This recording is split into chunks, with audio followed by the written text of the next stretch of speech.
Listen to Avery. Does Jesus have a God? Does Jesus have a God? Yes or no?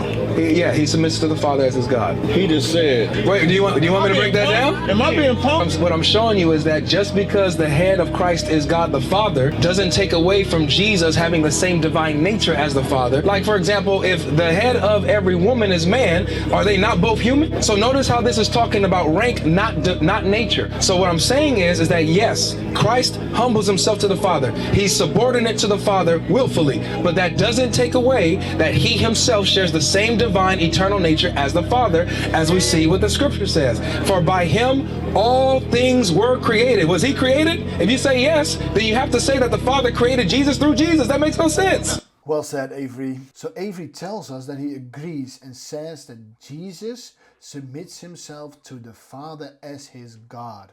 And for a Hebrew Israelite, it doesn't make any sense, just as it doesn't make sense for a Muslim. And you could see how the captain responded, am I being punked?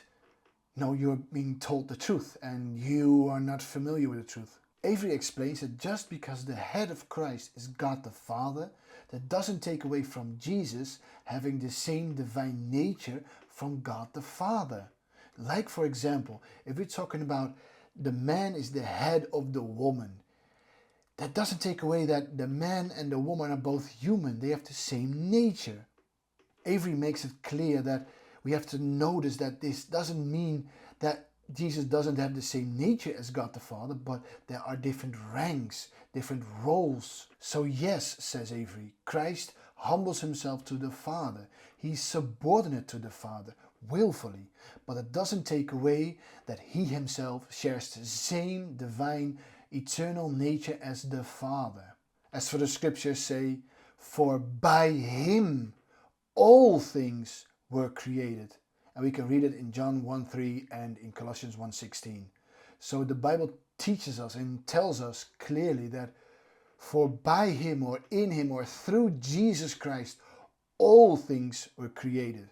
And then Avery brings it back to this Hebrew Israelite and asks him, was Jesus created? And to close the deal, Avery says, if Jesus was created, then God created Jesus through Jesus, which makes no sense.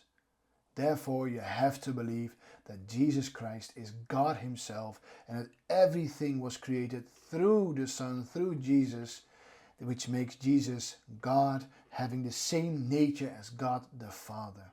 No,